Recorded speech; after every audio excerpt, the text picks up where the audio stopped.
I like this. I love being a woman. I can text my best friend the most unhinged, intrusive thought and she'll reply, no, that's valid. That describes most of our conversations. What are you talking? I know. 100%. I know. Hello. I don't go to you for stability. I go to you to give me my delusions. To encourage the delusions. Yeah. Which I'm all about. I think we should start by talking about your toe ring and then get into my dreams. So let's talk about it. Welcome to Disrespectfully with Katie Maloney and Dayna Kathan. Unapologetically. We're here to do what we want to do. Spilling the tea. Babe, you're going to see the power of women. Like, disrespectfully. Oh, for free? For free. Okay, where'd you get the toe ring? From Amazon. The thing is, my mom, when she wasn't wearing her pleasers, 100% of the time wore toe rings and anklets, gold chain anklets. I want some anklets. We should all be, you're cooler. You're immediately cooler. Like I'm not trying to start shit with a bitch in a toe ring. No. You know what I mean? She stands on business. That is so facts. I wouldn't, same thing. Like every bad bitch I knew in the 90s wore toe rings. 100%. All the time. They slept in them. They showered in them. My mom did not take hers off. I'm not taking this thing off. I got a pedicure yesterday. Nick and I went to get pedicures. Okay, daddy list, men who get pedicures. Pedicures are for everyone. Yeah. Men who don't aren't into that. Get your feet groomed. Please, God. Please get those grippers under control. Yeah, so then I was like, and then I went home and placed the toe ring over my freshly polished piggy. Did you just feel so powerful? Yeah, and then I put these Tiva flip-flops on that I got brand new as well because I don't know why I suddenly wanted flip-flops. No, I walked in and I knew something was going on south of your ankles and I just wasn't totally sure because I was like, why is she wearing flip-flops? And then the toe ring, it's all making sense. God, I love a fresh petty. No, you're very cool today. It's like Thanos, but I want to like drink an Orbitz drink or being like, I don't know. I'm just feeling an Orbitz. Was that the one with the little things the in little it? balls. Did it have those? Yeah. What were those? They were kind of like little gelatin pellets. Like boba, but little. I remember them being little. They're so weird. Yeah. There was that. There was like, this was not an energy drink, but what if you walked in with a Jones soda? No, what if I walked in with a Surge? A Sobe. A balls. I could go all day. Ooh, a pina colada Sobe. This is turning into that So 90s podcast, but I don't know. It just feels so good to think about. I don't care. You don't care? I want it. Everything's so right now that I just, you know what, if that sparks joy, so be it. Speaking of things that have been validated and that are so yes, I saw it. Many people sent me this video. I'm sorry. I don't know who the creator is, but it was a person on TikTok was talking about. I reposted it. My reposts are fire. If you're not following me on TikTok for any other reason, go look at my repost. Yeah, I do a good job of those too. I fucking love a repost. She was saying, she was talking to her doctor and she decided to be honest. She's been smoking lately because things are really scary. And she was like, yeah, I've been smoking. And he was like, how much? You smoking a pack a day? If you're not smoking a pack a day, everything's awful right now. 2 a day, you're fine. You're good. And I was like, you know what? Yeah, absolutely. I like that everyone has this collective sort of like get mentality. Totally. They're like, you know what? Just fucking go for it. Yeah, who cares? There's a case of bubonic plague. Oh yeah, I did see that. There was a person in like near Lake Arrowhead, or was it Lake Tahoe? One of those. One of the lakes. An elevated region of the state, and they got like bit by a flea because apparently I didn't realize that fleas could still carry the fucking plague. But so here's my problem with that. I'm a hypochondriac and I'm already afraid of everything. So I wish I didn't hear that because now I'm afraid of bugs even more. I was like, okay, do you know that there's an average of 7 cases of plague a year and we just didn't know about it? Yeah, can we go back to that? Well, it's easily treatable now by antibiotics, thank God. But I mean, RFK is certainly trying to make that not be a thing anymore. So he is the plague. He is the plague. Watching him in that dildo workout, did you see that? It's so anyway. Oh, and his jeans. First of all, if you work out in your jeans, you're a serial killer. Well, that's it. Also, what's her name from? It's so true. People who fly in jeans. Sorry, Brittany. My sister flies in jeans to Europe. It's the scariest. No, I think Nick one time did that too. I think I picked him up from Australia and he was wearing jeans. Or no, not from Australia. He was coming back from Australia. I didn't pick him up from, you know what I mean? And I was like, you have some explaining to do. And he goes, this is all I had in terms of pants. And I wasn't going to wear shorts on a plane, which is a green flag. If you wear totally shorts on a plane. Scary. You're asking for mange. Yeah, no, I will never. If the flight's more than like an hour and a half, what are you doing? The longest I'll wear jeans to get to the studio to record because I want to look like not a bum, and that's 15 minutes. That's my limit with sitting in jeans. So I'm like, on a plane. It's so crazy. But what's her name? Radzi from Roni, classic Roni, was on, she was on some podcast because she was in the RF, JFK circle, obviously with her husband that passed away. And so she knew RFK and they were asking like back in the day, was he a fucking weirdo? And she was like, yeah, but nothing like how he is now. He did the roadkill thing was real though. And I had never heard this. I was like, excuse me. He used to collect 100% of roadkill that he would find to store in his freezer and to eat, I would assume. I don't know what he was doing with it, but sometimes he would leave it in his car and forget. He's a serial killer. That's you guys. If it walks like a duck, talks like a duck, and wears jeans to work out, it's a serial killer. It's a serial killer. I'm pretty sure that's the classic phrase. That's the tale as old as time. Speaking of nightmares, what was your dream last night? Oh my God. Okay. So it was you and me, and we were in this reoccurring place I've been before. And I hate every time I go there. It was kind of like a mall, but something was weird. And we were like living together in a penthouse, and we agreed to babysit these 3 blonde children at a house full of a bunch of other children every Sunday for 4 weeks for no pay, for no reason. I don't know why. But we went, and I had this person came to my house. They're supposed to be hanging out. And I was like, I'll be right back. But I had to babysit. So you and I went to go babysit, and you were wearing like the exact lip color you're wearing right now. I remember you had a like bright, like a color on your lips. Okay. And we go there, and we hate these kids. We're not having a good time. I think their parents were in Australia. Something was weird. And I was like, I'll be right back. I have to go to the store. Okay, the store was Century City Mall, but it was also Disneyland. So then they were like connected. So I was like, I'm just going to run in and do one ride. And I like went up to this thing, and it was a thing where it was like a shark that you put on your hand, and you all go and you sit in like a movie theater and you try to like get it on the screen. And I didn't realize it was a lame ride. And I was like, this is not the ride I wanted to do, and I only have time for one. Then I went and go to my seat. I realized how lame it was, and everyone was in there. I was like, okay, I'm just going to sneak out. So I walk off my seat and I fall like 20 feet. It was in the air, like soaring over California. And luckily I landed softly. Like I did well, but I was so fucking embarrassed in my dream. I stood under the seats and I realized my purse was still in the seat. And I was like, ugh. And so I came out, and there was a guy holding it and was like, do you want this? And I was like, yeah, sorry, thanks. Then my phone was dying, and I had remembered that I had left you with the kids. And I was like, oh my God, I've been gone for so many hours, Katie. And my phone died. And I had to run through the mall and find a kiosk where you could charge for $2 for 7 minutes of charging. Charge your phone. The details. I charged it. Then I was like, the mall was closing, and they wouldn't let me out any of these entrances. And then I got out, and I was like, wait, where did you come from? I always pay such attention to where I park. I had no idea. Yeah, but in Century City Mall, good luck. In the Century City Mall, I could not find parking on my phone. I tried to use in the dream where your phone is parked thing, but it was taking me like as if I was driving like completely around. It was like an 18-minute walk. And I was like, I've already been gone for 4 hours. These kids are going to be dead.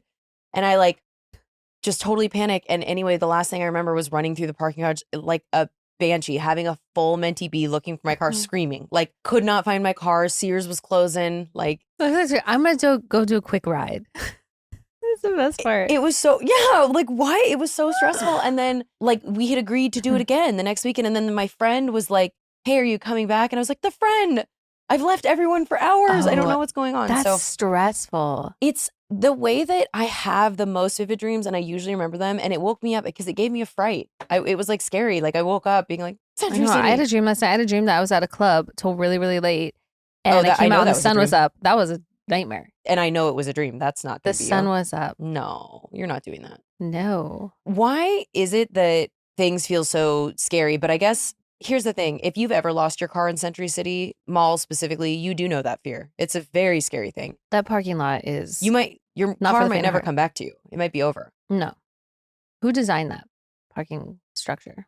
Have you seen the guy making the videos about designing different things in LA that make no sense? Yeah, he takes like a shot before. He's like, all right, we'll put a light here and one 2 feet away. And then this mystery section of the 101 that everything just intersects. You kind of have to guess. Like, it's so scary. Oh, yeah. The 110 to the 10. Yeah. That area is real funny. Anyway, thanks for sharing that nightmare with I have anxiety just listening to it. Oh my God, it was so stressful, and me trying to communicate with you, but why did I do the ride? And then I got yelled at for not putting my shark. I like ran out of there with the shark thing on my fist. Oh no. I yelled at I was going to bring something up to you. Oh, just a really quick anecdotal thing. Remember we talked about the gal, the cheerleader vaccine person who faked the running? She said she had all these like crazy symptoms unless she ran or walked backwards. Did you see that she's suing Mario Lopez? She just served him, or no, it was like maybe back in June or whatever, but like there's a video that surfaced for defamation because he, like, the entire internet was like, what the fuck is this up? You know, so she's suing him for defamation, and she's also suing, I think, Inside Edition as well. Wow. Good luck, gal. To do that, you have to prove that you had that and that they were in fact lying. So. Yeah, but it's like she put the internet out, she put it out there.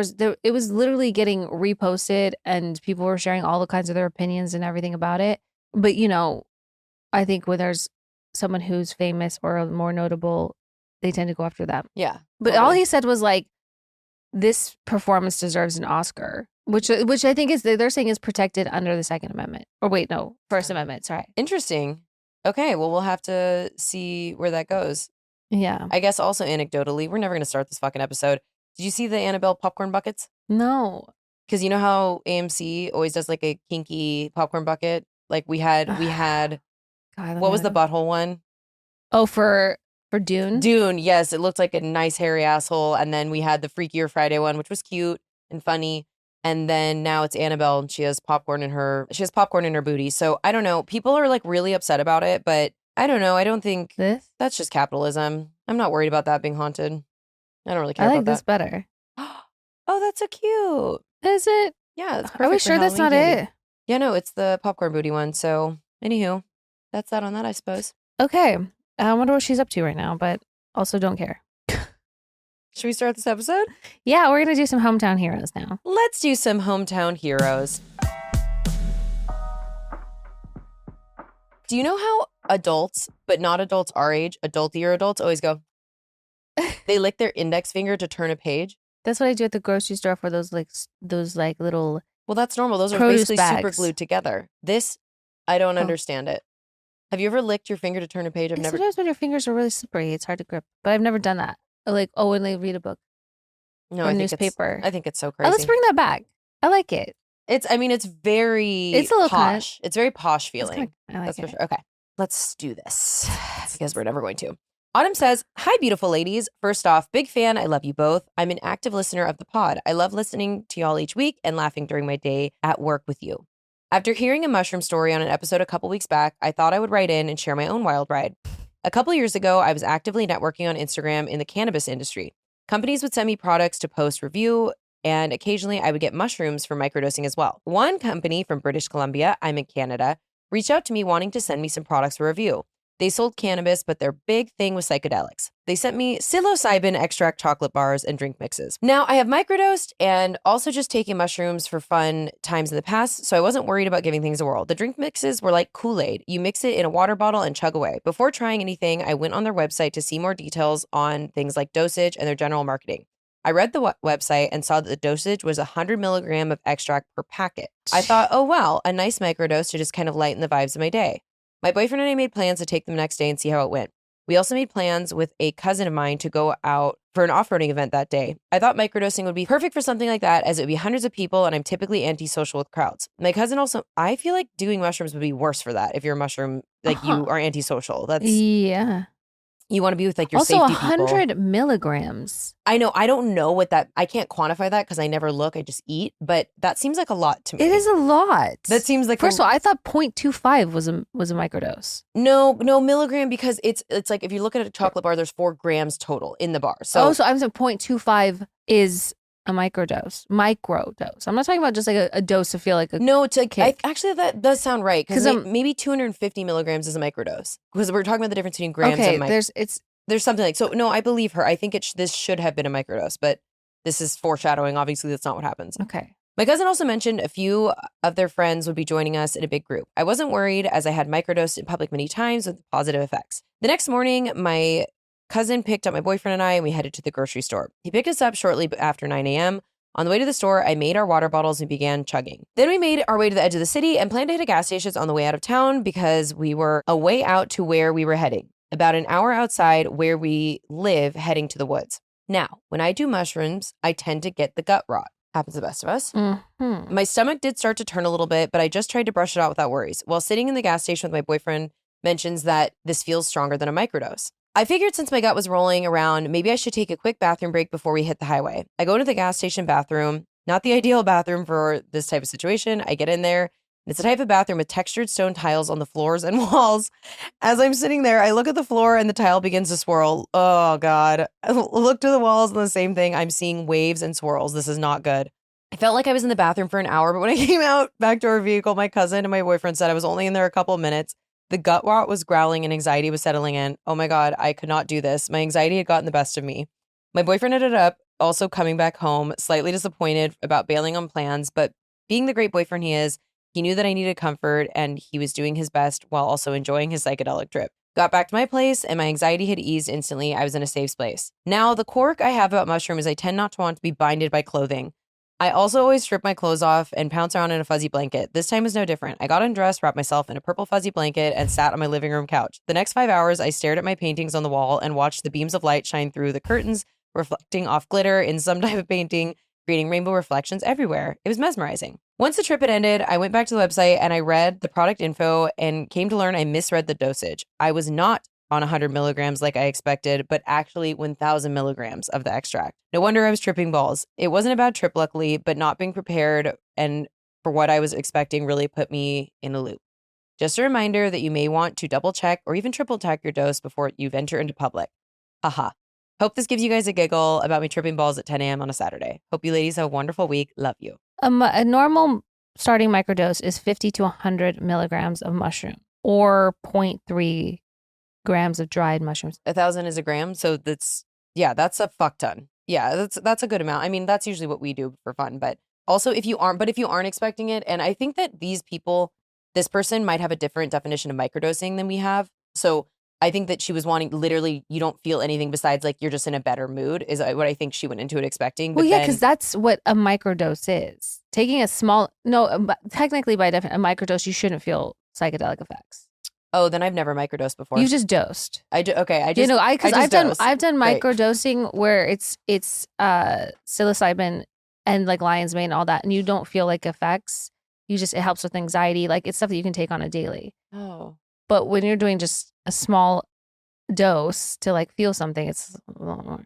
I tell everyone I love to microdose. Apparently that's a lie. You properly dose. Okay, I properly dose. Well, yeah, but also it is fucked up when you think that you've not taken as much as you have or vice versa, guys, what I'm trying to say. But when you start having visuals and things, there's nothing worse than if you want to do more than expected or you usually do, you need to go into it with that mindset of being like, this is you don't want to be caught off guard by that. That's crazy. That's what happened at the pool. When I was looking at your feet and I was like, something's gone terribly wrong here. What's happening?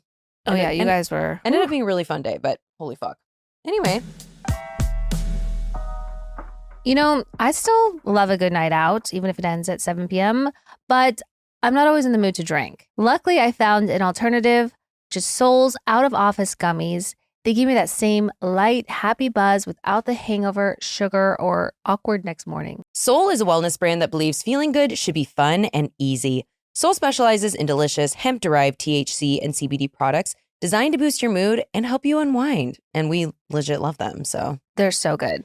Their best-selling out-of-office gummies were designed to provide a mild, relaxing buzz to boost your mood and enhance creativity and relaxation. With 5 different strengths, you can tailor the dose to your vibe, from a gentle 1.5 milligram microdose to their newest Big Daddy 15 milligram gummy for a more elevated experience. I'm going to stay in my lane and stay with the 1.5 and not the 1.5. I'm going to push the limits. Yeah, we don't need me going off the deep end here. Mm-hmm. And if you like their out-of-office gummies, try their new out-of-office beverage, a refreshing alcohol-free alternative that's perfect for winding down on the couch or socializing with friends. So yummy.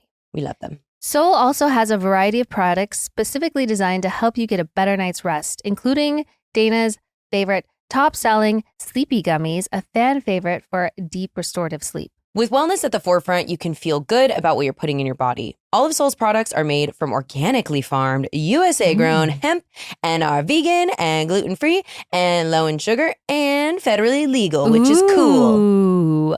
Bring on the good vibes and treat yourself to Soul today. Right now, Soul is offering our audience 30% off your entire order. Go to getsoul.com and use code disrespectfully. That's getsoul.com. Promo code disrespectfully for 30% off.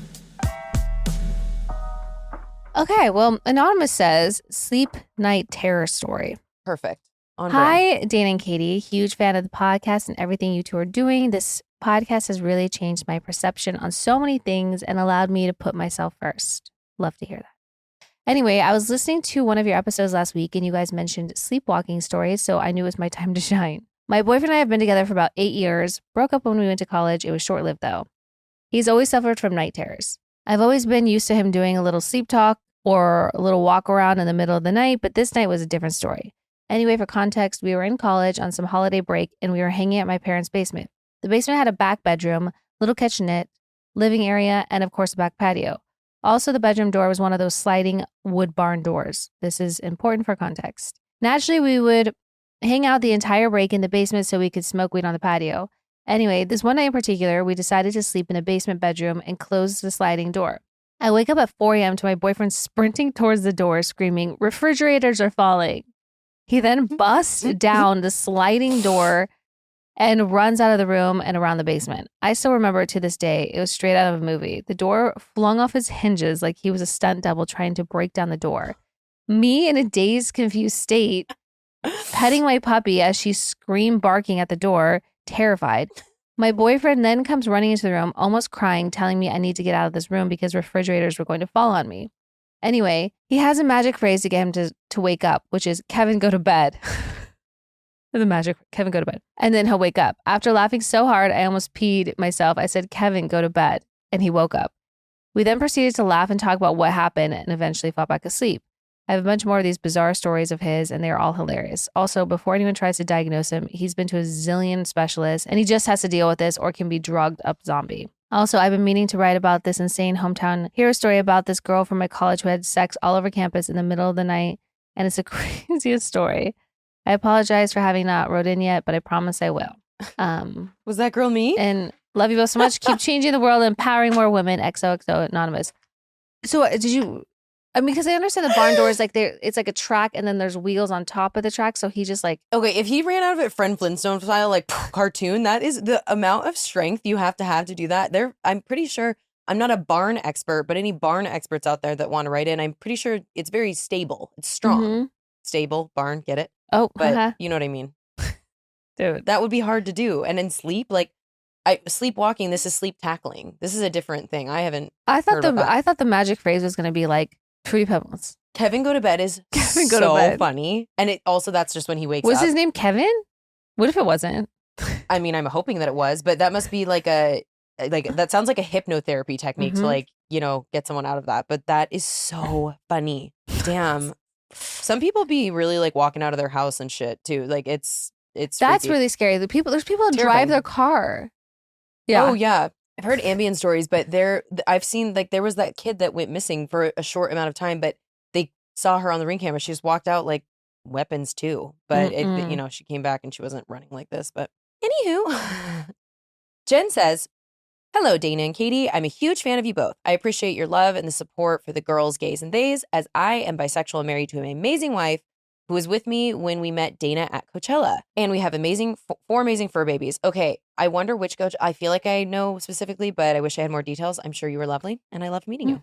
This podcast has made my hour commute to work more enjoyable. Now let me get to the most embarrassing story ever, but it's worth it to tell. Oh, this felt appropriate because I'm on my menses. There you go. My wife and I were getting ready to go on our honeymoon, and with that comes getting her hair done, nails done, etc., but most importantly, a Brazilian wax. Now, of course, just the way my life goes, nothing can ever be smooth. I got my period a week before we were about to set sail on our 7-day Mexican Riviera cruise. So I talked to the coworker of mine who does Brazilian waxes. I'm a hairstylist, and I asked her, how does she feel about waxing someone on their period? She said, "Totally normal. You have nothing to be afraid of. We do it all the time." Mind you, any other time I'd be like, "Fuck it, babe, you're going to have to deal." But this was our honeymoon and need to be perfect. So I called the Europe Wax Center and made sure my waxer was comfortable with the situation. I did tell her it was day 5, so little to no bleeding was happening. She reassured me that she was comfortable with it and I had nothing to worry about. So it's appointment day. I showered, put in a new tampon, and get to my appointment, go to the restroom, and put in another tampon again. Then do the dreadful walk to the room, undressing, made sure she knew about my situation, and reassured me as we proceeded. Then I hear, "Uh-oh, I just pulled your tampon out. And then she proceeded to show me the wax got stuck around my tampon string and she pulled the wax strip with my hair. It wasn't the only thing that came out. I was mortified. I sat up and I put another one in and said, so sorry. Also, you're like so apologetic about I'm sure they see this all the fucking time. Like I've definitely gotten lasered on my period before. Oh, you have? Yeah. I don't know. I haven't. It hurts more, but yeah, definitely when you have to do it, you have to do it. She said, no need. There's not a lot of blood. I'll just finish up quickly. She was super sweet and didn't make me feel bad about it, but for my own dignity, I go to another European wax center in a different city now. Let's just say we had an amazing time on our honeymoon and we conceived our fourth baby, who we named Honeymoon. Thanks for reading this. Also, Dayna, meeting you made my Coachella weekend. Okay, love you. Bye. That's so sweet again. Hi, I love you. And how funny is that? Also, what I first thought of, when you put a fresh tampon in, if you take it out prematurely, it like hurts. Like I imagine that did not feel good when it came out. Like it must have been a shocking sensation to have your pussy hair pulled off and then something pulled out of inside you. Yeah, no, I like I would have a level 7 like twitch. First of all, I'm not gonna get waxed ever. Oh my God, I was just discussing this with someone. I've had precisely one sugaring and one wax my whole life. It is so painful, and you have to let it grow out. So lasering is so much less painful and more, it's like cost effective. Yeah, for me, like the waxing, I don't understand it. It's like you got to grow the hair out for a series of weeks, which is like, must have been the worst time ever. And then go through this really painful process. And then you're like pretty smooth for like maybe a week and then go through the whole process again of growing it out. Like that doesn't make any damn sense. I'd rather just stick to the big, like I said. If I'm being honest, I did pluck out 4 chin hairs. They've multiplied. I now have more than I did before. And then I did have one hair in my bikini area standing straight up and I went for it. It was like right on the front. I almost fainted. I was like just the one too. And I was like, oh my God, it's so painful. Oof. So no, thank you. Yeah. But anywho. All right. Taylor says, my sister almost blew up our kitchen. Hello, lovely ladies. Love you and all your pod represents. Your takes never miss. And I love listening to your chats while I'm on a hot girl walk with my dog. We love that. Anywho, here's a story. This summer we learned magic erasers can't fix stupidity. Picture this. Summer break, probably 2006-ish. I'm like 11. My sister is 15. We're doing exactly what bored sisters do with no car. Binging Room Raiders, Flavor of Love, and an unhealthy amount of Law & Order SVU reruns. I love it. Oh, I wish I could do that this weekend. Best. My sister was basically our personal snack chef, always whipping up something random. On this particular day, she's going to make onion rings because my grandpa had just taught her. Red flag number 1. Oh, no. For context, we lived in a 3-bedroom apartment with a narrow hallway that opened up into the living, dining, kitchen area. I'm posted up on the couch, probably T9 texting my friends, when I suddenly hear my sister scream, Taylor! I look up and see a pot of oil on fire and my sister carrying it to the sink. Before I can even process, she turns on the faucet and boom, mini atomic bomb. A huge cloud of black smoke rolled through the front half of the apartment. Miraculously, we were fine. My sister did have little burnt ends on her eyelashes and brows, but didn't lose them entirely, thank God. But then came the real crisis, the ceiling. The entire ceiling turned pitch black, fading to gray. And what to do? My sister panics and calls her boyfriend to drive us to Walmart. Our genius plan, buy magic erasers and scrub the soot off the ceiling before mom gets home in 4 hours. I don't know, we're just girls, okay? Spoiler alert. Magic erasers are not industrial strength. So we left behind random white blotches everywhere, which honestly made it look worse. Eventually, when our mom got home, all she could do was laugh at the hilarious incident and be thankful nothing worse happened. We stayed in that apartment for 2 more years, and it was always so funny when people would ask what happened. You guys never cleaned it? It's amazing. I wonder what the apartment manager thought when we moved out. You didn't even clean. You didn't attempt to clean it. You couldn't have gotten your deposit back, right? I mean, I understand like the magic erasers is you're probably going to need something a little bit more powerful, but like that's at one point you hire a cleaner to come in and like steam the fuck out of that. Anyway, PSA, I don't have kids and don't plan to, but if you do, maybe teach them basic fire safety before handing them a vat of frying oil. Love, Taylor. Okay, what are you supposed to do with the grease? You're definitely not supposed to put water on it, but is it, I think if you can get it outside. You're supposed to smother, always smother. You're supposed to smother it, but with what? Like, won't that towel light on fire or flour? I feel like that's an urban myth too, but you're definitely, all I know is you're not supposed to put water in a grease fire. I think you're supposed to get it outside if you can and call 911 immediately. Yeah, but I honestly truly think that smothering, if you can. I mean, yeah, if you're able to smother a pat, or yeah, like a lid or just something to smother it out with. But yeah, water is always enough. But that's always the first instinct is throw water on something. But totally. Also, they were kids, so they're so lucky they did not light that bitch up. And I love that they just kept it. And I'm glad. I was hoping that the mom was going to be cool about it because like everyone could have died. But Nora says, feet fucky. Babes, this is not what I pictured us becoming friends, but here we are, and I finally found myself calling in for my first submission. The year is 2020, and while I fancied myself an experienced lover with plenty of questionable tales, my feet were virgins. Then the world shut down 2 weeks into dating a man who had already fulfilled my fantasy of a couple's lap dance at a strip club on our very first date. Quarantine hit, and when you're stuck inside with someone like that, you start experimenting. I don't know if you went on a first date and you went to a strip club and you got a couple's lap dance, would you think that this person was the one for you? Probably. No, you're asking the wrong person. Yeah, no, I don't know. I don't really think that says like lifelong love. Or maybe it is. I don't know, but I don't know because I think that'd be fun, like as in a like blue moon kind of case situation. But I don't know. That also but it was her fantasy. So if it's like, I don't know, maybe they're two like freaks from the same freaky little cloth. Yeah, but then it's one thing to have a fantasy that you fulfill on, an occasion, but when somebody wants to be at the strip club every week, I'm not saying that he does or she does. I'm talking about for me, if I had to meet someone that's what they wanted to do, I'd be like, let's hit the brakes. Well, remind me not to ask you on a first date. Okay. One day, I casually draped my perfect little piggies over his lap on the couch and noticed the monster situation happening in his pants and decided to play. Honestly, I didn't think he planned on fucking my feet either, but somehow it happened. And listen, it was peak pandemic, toilet paper and hand sanitizer were in high demand, so statistically, my feet were probably cleaner than my hands. Did I feel proud? No. Did I feel ashamed? Also no. Actually, fuck it. I felt proud. Fuck those mean girls who said that my feet were ugly in high school, so naturally I married him. Who knew that 10 little piggies could bring home that kind of bacon? We have never revisited foot banging, but this poor saint of a man was subjected to listening to your episode in the car last week, and he said, babe, you have to tell your besties, Katie and Dana, about that. So here I am reporting for duty. See, I knew. We brought this on ourselves. And hello, thank you for writing in. And Dana, since we're both Seattle people, the first strip club date was Little Darlings, perfectly located between the Amazon Bezos balls and McDonald's on 3rd, where the shootings always are. What is this life, honestly? Okay, love you, bye. I think this foot is begging to get fucked. No, you are. That toe ring is calling out for a fuck. Also, the way you took your little fucking flip-flops off, and now she's touching me with her feet and like putting them on her chair. Like this, you're a different person than you were yesterday. It's the toe ring. I literally saw you like 2 days ago. It's the toe ring. Well, hopefully Nick is listening to this and prepared for what's going to go down. But I've made him look at it 16 times. I was like, do you like my toe ring? Thank you for writing that in. We love that. We asked for it and you fucking delivered. I love that. More of that, please. And you should feel proud. Whatever. Who cares? Who cares? Great. Honestly, have no shame. All right. Quinn says, and I'm not trying to shame people. I'm just thinking for me, I'm too insecure for a man that loves a strip club. That's it. All right. Quinn says, hello, lovely ladies. I've got a wild hometown hero story for you, served with a side of justice. It was Friday night in my sophomore year of high school. A big group of us had decided to all go to the opening of a movie that escapes me now. It's been about 20 years since this incident occurred, so some details have faded. Me and 2 of my girlfriends decided we would go a little early to the movie theater to buy tickets so they didn't get sold out.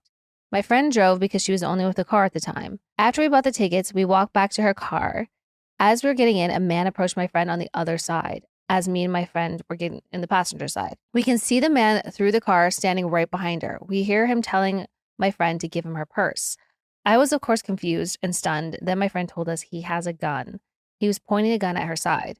Time stood still at that moment, and being a naive 16-year-old, the only thought racing through my head was, I don't want to give him my purse. I literally had 2 things in my purse, my brand new driver's license and my first Nokia phone.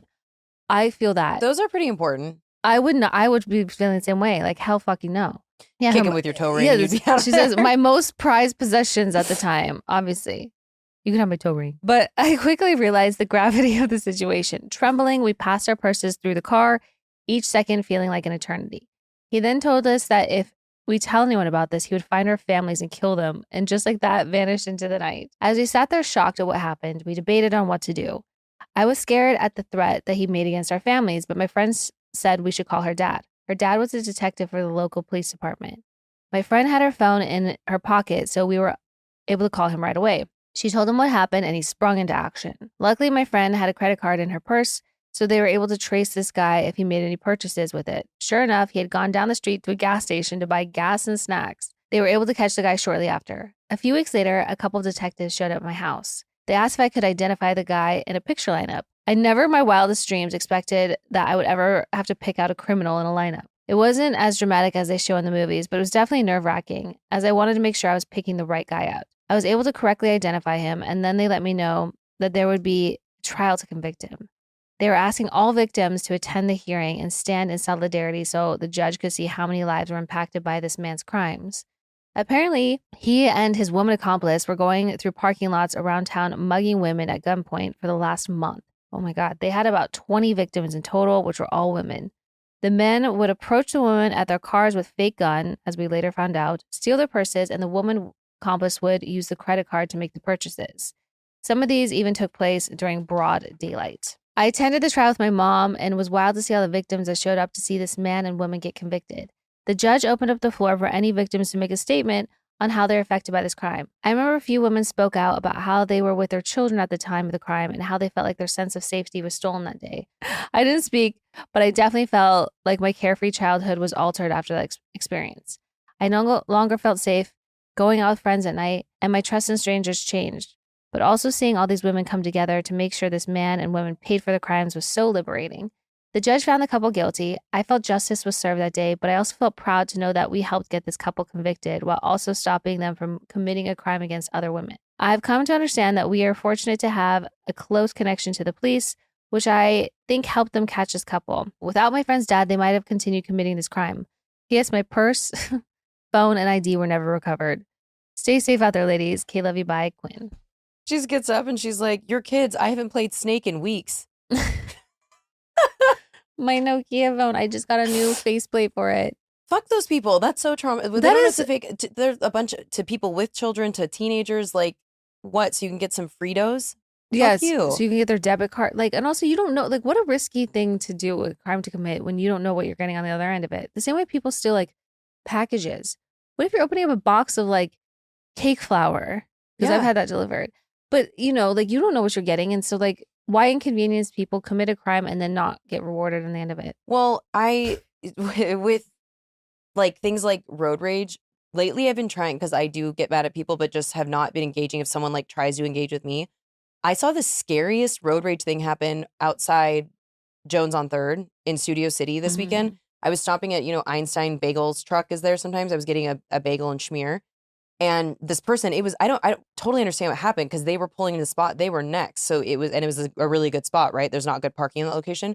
The guy pulls up to them, like corners the car and just blares. And there's it's a Sunday morning. There's a million people standing around. We're all like watching. And he starts screaming at this woman. And you can tell she's so scared. And luckily she had a guy with her, but he was going ballistic. And people started to walk up to be like I popped around to be like, who needs to fuck around and find out right now? But he was just so unhinged. When people are like that, you don't know what they have in their car. You don't know who they are. So just don't engage with freaks like that. Don't engage. Not worth it. Well, we're glad you guys are okay. Yeah, glad you took them criminals down. And he fucking told them, I'm going to kill your family. What the fuck? Yeah. No, what kind of petty thief is that? For someone like a 16-year-old to believe that. Now on this day, I'd be like, you have no idea who my family is, but go on. Yeah. Well, I don't know. If you have your ID, it could find you. Also, if you're young and someone does something to you and tries to make you keep it a secret, always tell someone. Go to the fucking police. Do not keep their secrets. Okay, well, should we give some advice? Oh, yeah. Now it's time to solve all the problems in the world. Do a little WWDD? Yeah. Anonymous says, Dear Katie and Dana, day one listener and longtime VPR fan here. I want to start out by saying thank you for this wonderful community you've created with your podcast. Listening to y'all twice a week has helped me feel like I'm not alone in this world that is often isolating. I love and admire you both so much. Keep being beautiful, strong, badass women. Anyways, I need advice from you brilliant ladies. My husband just came home from a deployment and told me that he no longer wants to be with me and wants a divorce. For a little background, I've been with my husband for 5.5 years, married for 4 in October. About 4 months into our relationship, my husband joined the military. I chose to stay with him and support his lifestyle. Before meeting my husband, I had just bought my own home in my mid-20s, landed my dream job where I ended up meeting my husband. Once we got married, I left my job behind and moved 9 hours away from anyone I know or my support system so that we could start our life together. It hasn't come with its ups and downs in 3 years. I haven't been able to find a job that pays well or fulfills me in the same way the job I left behind did. My husband is also gone 6 months out of the year. And when he's at home, he works 2 to 4 nights a week, so I don't see him much. It's a hard life, but not one I'm not willing to live to be with him. I love him and he's my best friend. I want to be with him. However, earlier this week, when he came back from deployment and told me he wants a divorce, I have asked a lot about counseling and trying to work on things. He's dead set on the divorce. I feel like I gave up everything at work to build for myself for a man that isn't even willing to try for me. What is your advice from someone in my situation? I'm not trying to let my anger make me petty, but your girl wants to be petty and I'm very good at it. I do have a safety net if still owning a home for still owning the home I bought before the marriage. However, I can't move back in for 6 months due to it being rented out. Thank you, ladies, so much in advance. Loyal Coven member. Well, first of all, I'm so sorry to hear that. That's, I'm sure, felt really jarring if he came home and you weren't anticipating that and he is someone you want to be with. But what I do have to say is, doesn't matter how old you are. It doesn't matter. You met in your mid-20s, you bought that house. So I don't know, but I'm guessing you're in your 30s but it just really doesn't matter what age.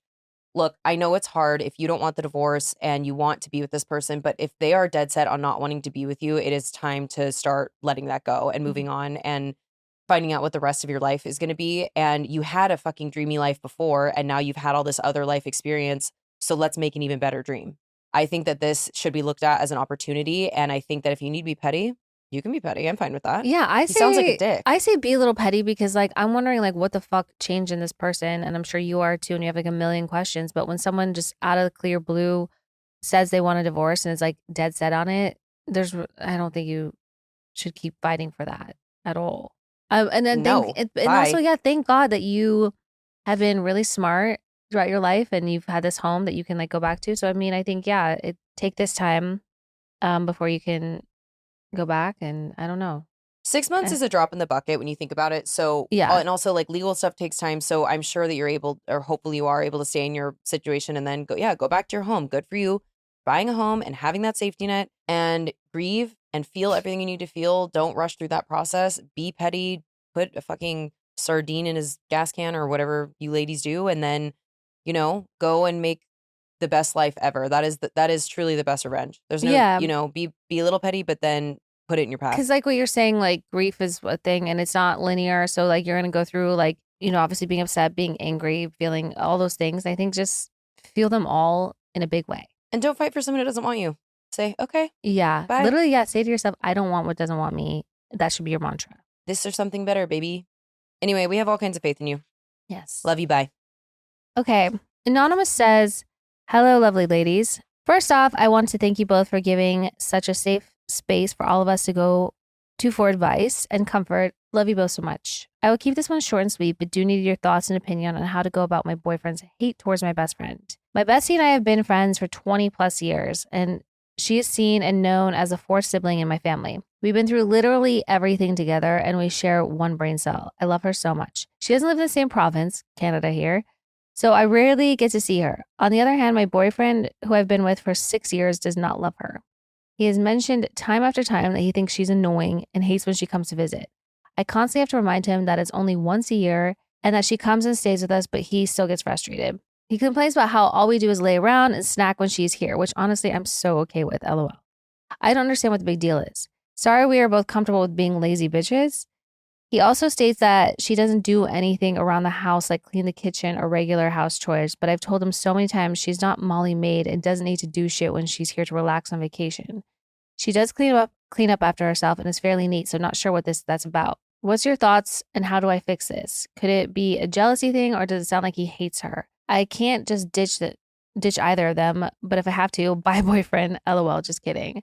Sorry if this is a silly question, but help. Much love, Anonymous. That was one of my favorite endings ever. Because yes, absolutely. Yeah, but also he might be a little jealous. Have you tried having I'm not saying you haven't, but I'm just curious, when you've had a discussion about him to try to get to the root of it all, does he have real legitimate reasons besides the fact that she doesn't clean up or thinks she's annoying? I don't know. If it's once a year, why don't you plan a trip where he goes somewhere else and your friend comes? They don't have to be best friends. They don't have to be around each other, but you shouldn't have to give up one or the other, I don't think. Tell him it would mean a lot to you if you would try to make an effort and try to find some common ground with her. But you're correct. Why she should be there to clean up after herself? Unless she's making a huge mess and not cleaning up after herself, that would be annoying. But it doesn't sound like that's the case. So. Unless she's lighting the ceiling on fire and then using a magic eraser, not properly finishing it. I think you're good. I mean, it's always a red flag to me when a boyfriend doesn't like friends. Particularly, sometimes there's a reason for it. But if the friend is loved by the family and everyone. And so what is your problem? Like I would probably want to get to the bottom of that, like Katie said. But if it's a negligible amount of time you spend together because you're not in the same area and you're not together every single weekend going to Chili's, I think that, yeah, there's creative problem solving that can happen. Mm-hmm. And definitely try to have a conversation and explain to him where you're at and how you feel. Yeah, I would be so annoyed if someone shamed me for like laying around and eating snacks. I'd be like, can a girl have a hobby? God forbid. God forbid. God forbid. Camilla says, fading friendship. Hi, girls. Don't be disappointed, but I was very late to both the pod and Vanderpump Rules. I only started one season of VPR at Christmas when I was 3 months pregnant and binged the rest during my pregnancy. Now your pod is keeping me company in these early baby days. I thought that was so Aw. cute. These days can be lonely, but listening feels like hanging with friends. I've watched 75% of the pod episodes in my daughter's first 9 weeks. Not sure if that's impressive or concerning. I think it's really cool. Mm-hmm. If her first phrase isn't, babe, you're going to see the power of women, like disrespectfully, I'll be disappointed. I will be too. Isn't that so cute? My question is about one of my closest friends of 17 years and my only bridesmaid. I'm usually the one reaching out. We only see each other every few months as our families have always been in different stages. She's had kids the last 10 years. I only started my family 3 years ago. After our last catch up in August, I reached out a few times and either got no response or got a half-hearted response, which answered my question but didn't ask me anything about me. I then found out I was pregnant and chose not to share the news with her. She did find out after bumping into my brother and sent a brief congratulations. I suggested meeting up and said I hoped she was okay. She said no, she was having a hard time and would try to get together soon. I said I was sorry to hear that and left the ball in her court. Weeks and months went by with no contact. My baby was born in June and I didn't tell her privately. She saw the news on social media. Suddenly, she wanted to see me. She came over and acted like nothing had happened. I feel like if the baby wasn't there, she still wouldn't have reached out to me. She didn't see me throughout the whole pregnancy, despite only living 3 states apart. So effort isn't the issue here. So my question is, do I keep this friendship going or let it fade away? Right now, I feel like letting it go, but I would love a neutral perspective on it. Much love, Camilla. Okay, so I don't know are you living in the skinniest states of all time? Because I actually don't think 3 states away is that casual. No. My sister is 3 states away and I try to see her and the kids as much as I possibly can. Courtney is 2 states away. But you're Randy's 3 saying states she has kids as well and probably has a job and a family and all these things. So like popping 3 states over one afternoon is just not really in the car. I don't know. Maybe we need a little bit more explanation. Yeah, but like, maybe we need more context. Like I understand that you're not saying she lives in Portugal, but I think that I like that she showed up to meet the baby. Even if it wasn't, you guys haven't, like, I agree with you. Maybe if the baby wasn't there, that wouldn't have happened, but she did still show up to be there for this moment in your life. You kind of, sorry, but you kind of let her know without letting her know where she stands in your life as well by not telling her you're pregnant or not. Like, that shit sucks. Like, there's people I've been insanely, immensely close to, and then like our lives change a little bit and I lose touch a little bit, but then I find out those big milestones in life, like on social media, you're like, damn, like that kind of sucks that like I did something you didn't want to share with me. And it's not that it's about me, but like it kind of stings a little bit. I got in a fight with a college friend of mine who I was very, very, very close to, and we weren't speaking and she got pregnant. And I found out and honestly, she had kind of wronged me, but so I was the angry one who like had not been speaking to her and I found out she was pregnant. And when I found out, I started crying and I called her and was like, you're going to be such a great mother. I'm so happy for you, blah, blah, blah. And it was really the thing that like fixed the situation and we just moved forward. And I just realized like, yeah, our lives have changed. We don't have the same relationship, but like, I'm happy for you, whatever. My point about that is sometimes it is totally okay to let friendships, we talk about this all the time, be what they were for the season of your life that they were meant to be in. But I don't know. For me, it feels like there's still something here and we love you and we hope you continue being a listener and we hope your baby starts talking like us. But I think that maybe you need to do a little reflecting on how you're showing up too. And you have a new baby. I totally get that. But it's maybe she's operating off. I feel like you maybe are both a little reactionary of each other. And so you're operating off that. So maybe it's time to just have a straightforward talk with her. I think, yeah, having a straightforward talk, because who knows, maybe there's something that happened that was said on one or the other end and caused someone to like take a little bit of pause and want to have like a little bit of a break. But, I don't know, life comes at you quick. I think just having a little grace for somebody and giving them the benefit of the doubt while going to this conversation of just like, was there a breakdown for you on your end throughout our friendship that was never addressed because you didn't want to like, pick that battle at that time, but it's like caused a little bit of, I don't know, pullback on your end? Because you never know. But I think a lot of things can be resolved with just being like very direct. Yeah, and you know that I'm quick to be like, nah, fuck that bitch. But I think there's something here still. I do too. Have a chat. And congrats on the baby. Yeah. Okay. Anonymous says, "Am I the asshole? Am I the asshole? Disrespectfully is my favorite podcast. Shout out to the twice a week episodes you guys did. You're big one with that." Anyways, I want to get some advice from you guys regarding my relationship. My boyfriend and I have been together for almost 3 years. He's the most calm and easygoing guy I've met. We did couple therapy together last year to work through something small. I had a bad gut feeling and went through his phone and saw him complimenting this girl he claims is a friend and is in a lesbian relationship. He wasn't hiding any secret life or relationship, but I had been crying to him in the prior months about how I didn't feel like he compliments me very much. Not that I need to be told I'm pretty every day, but I get more compliments from strangers on a daily basis than I do from him in a month span. I know he thinks I'm beautiful, but just has a hard time expressing his feelings sometimes. While we worked through that and have been doing good, my problem is I feel kind of bored. He's so healthy in terms of everything else, communication, doing any manly tasks, pays for almost everything. Not that I need him to, but I feel like he's gotten comfortable. I do majority of the household daily tasks and cleaning without being asked. I'm not his wife, so I have a hard time drawing a line as to what girlfriend duties are compared to a wife. It's giving a wife's places in the kitchen. No, it's not. There's no wife duties. It's just being a partner. I don't know. Sorry. Anyways, I continue. We also have been having sex about 2 to 3 times a month. I'm a very sexual person and want to feel wanted by my partner. I totally understand that after a few years, the sex life slows down, but we're in our 20s. Isn't that a little too slowed down? Am I an asshole for feeling bored in the relationship when there's nothing going out of the ordinary wrong? I feel like we're married already and there's not much excitement. He works really long work weeks, and if we do go out on the weekends, we're always the first people to leave because he's tired. I don't want to feel like we're a 50-year-old couple already. What do I do? SOS, love, Anonymous. Okay, first of all, there's no like rule or like guideline to being in a relationship, and the whole stigma of like the sex goes away after a time. Like throw that shit out the window. That's antiquated, archaic bullshit when it pertains to relationships and like what a wife is supposed to do with a girlfriend. Like do whatever you want. Like I think being an equal partner in those things is all you can ask for. I understand feeling bored because yeah, the excitement's gone. The desire is seems to be depleted, and that's where the work comes in. Like doing chores and all that. That's just you're gonna have to do no regardless whether you're in a relationship. The effort comes into like making sure that person feels seen and feels desired, and that needs to happen on both ends as well. And I understand being tired, that plays into it all, but like you gotta prioritize those things. Like if you want to be like same way, if you want to be in shape, you have to prioritize going to the gym and eating healthy. You just have to make it a priority to you. And if it puts you out and inconvenience you in the slightest bit, then you have to do it. Does that make sense? Yeah. But I think, it takes work on both ends. Yeah. So if you want him to compliment you more, compliment him more and see what happens. And he absolutely should, by the way. But like, I think if you kind of start showing up as the partners you want to be and also the partner you want to have, it can be reflected back to you.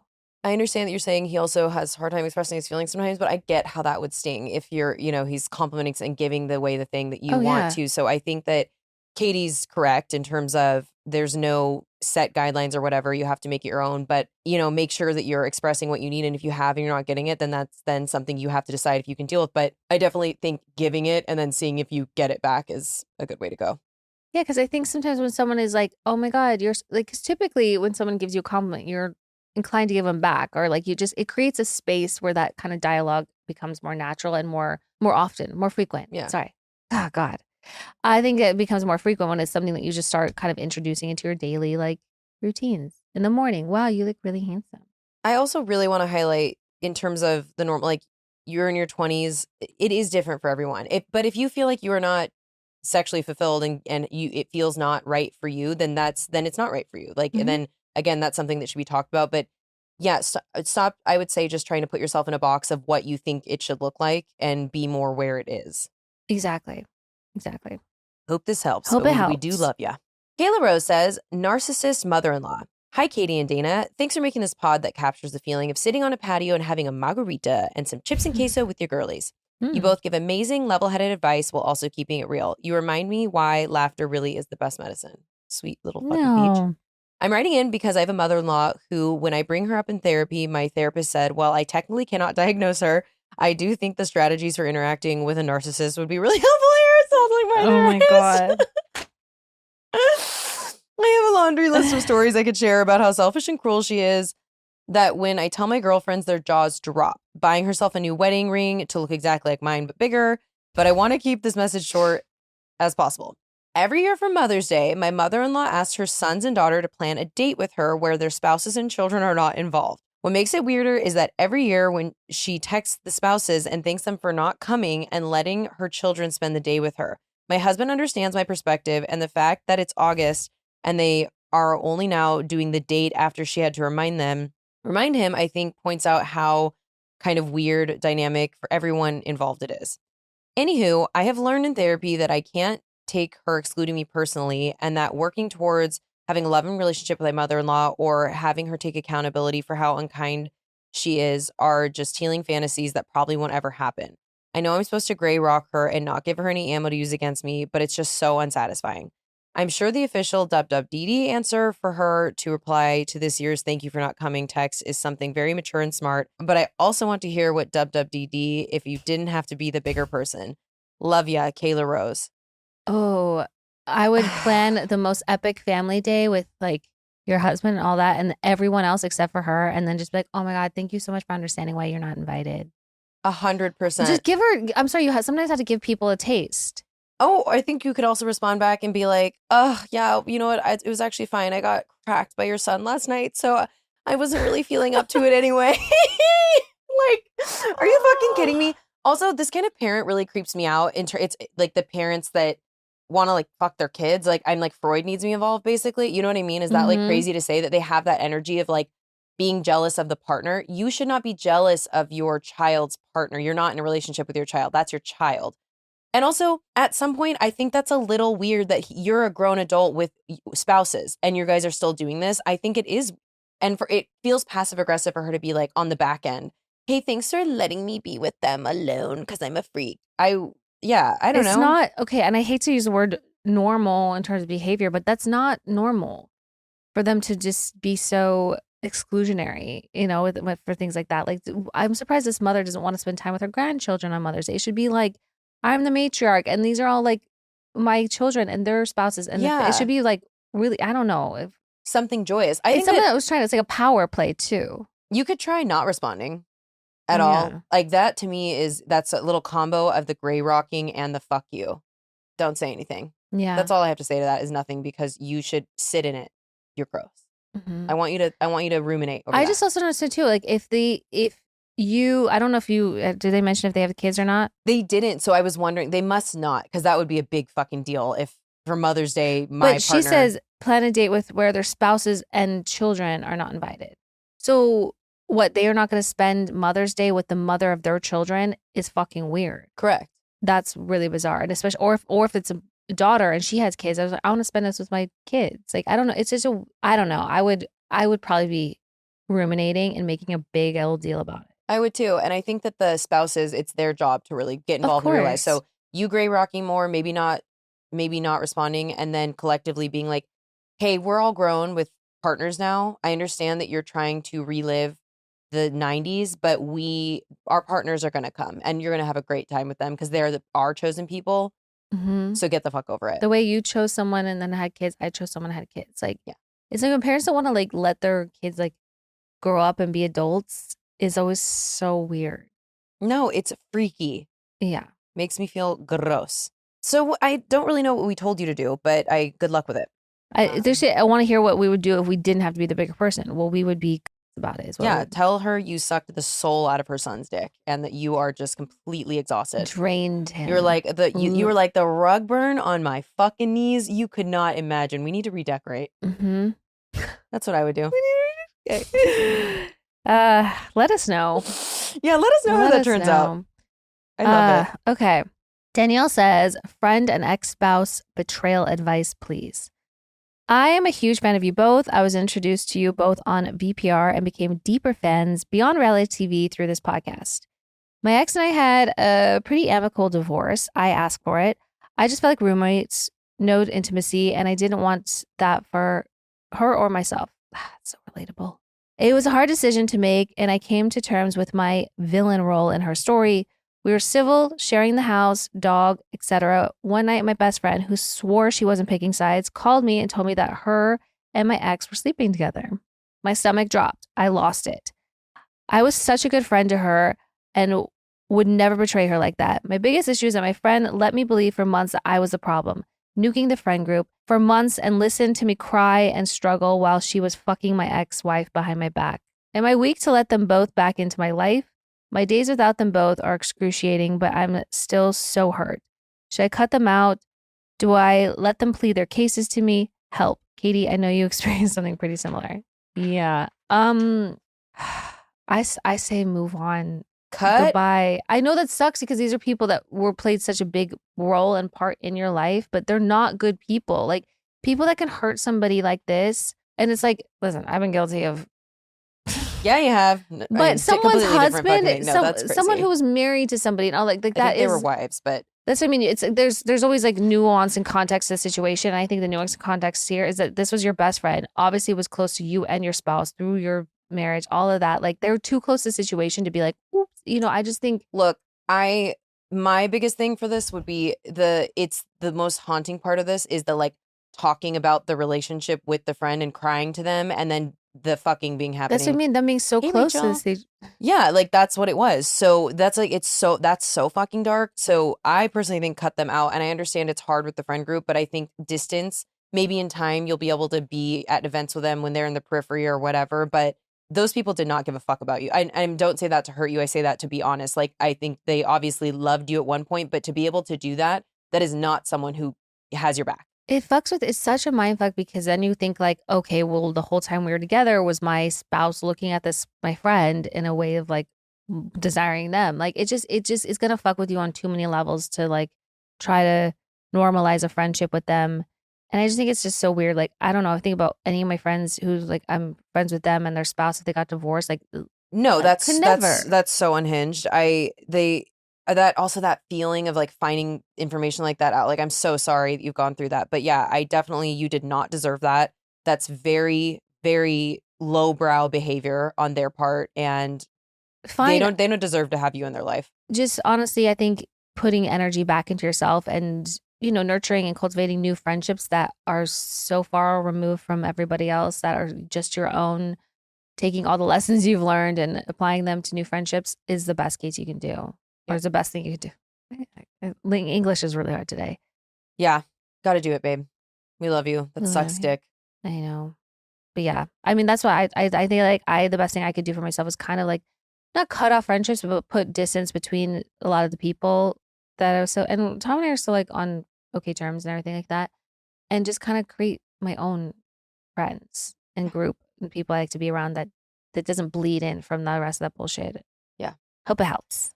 Hope that helps. Okay. Well, something's happening to my tummy. So okay. We got to go. All right. Well, thanks for listening. Send in your stories, your hometown heroes, and your WWDDs to disrespectfullypod@gmail.com. Okay. Love you. Bye. Love you. Bye.